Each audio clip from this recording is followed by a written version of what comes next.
Ке ги послушали владата бурните реакции на граѓаните, откако стана јасно дека сите што остваруваат било каков приход, па дури и само од плата или од пензија, ќе мора повторно да одат лично на шалтерите на управата за јавни приходи, со цел таму да ги однесат барањата за регистрација во електронскиот систем на УЈП. Оваа обврска сите ќе мора да ја завршат до крајот на годинава, со цел потоа даночните власти да им пратат предданочна пријава, која граѓаните ќе треба да ја потврдат или коригираат.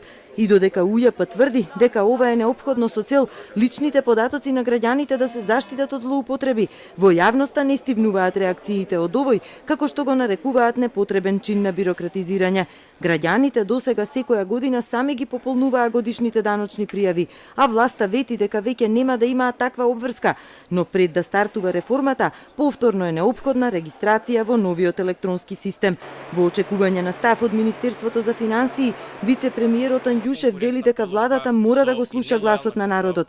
Сепак дали се планираат измени на законот за персонален данок, кој стапи на сила од стартот на годинава, тој упатува дека треба да се праша ресорот за финансии. Владата секогаш ќе го прати гласот на народот и секаде каде што ќе осетиме потешкоти во спроведувањето на политиките на кој што сака било кое министерство да ги спроведе, ние ќе гледаме да ги модифицираме на начин кој што ќе одговара на граѓаните на Република Македонија.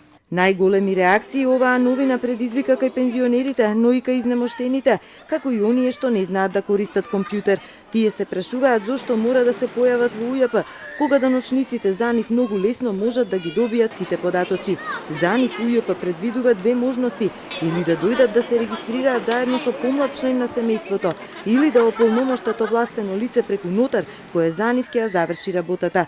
Барањето да се регистрираат во УЈП сите 300.000 пензионери го дигна на нозе и Сојузот на Сдруженија на пензионери. Председателот Аргировски вели дека проблемот е премногу суптилен за понего да се одлучува кабинетски и затоа побара итна средба со УЈП за да се изнајдат начини како на 40.000 неподвижни да им се олесни обврската и да не се изложуваат на дополнителен стрес и трошоци. Мора заедно со Сојузот, заедно со нашите сдруженија да се контактира, да може преку нашите ограноци, за таквите случаи да се оди, да не одат, да има сега нови трошоци. Дали 10.000 знаат да раководат со, да управуваат, да користат компјутер.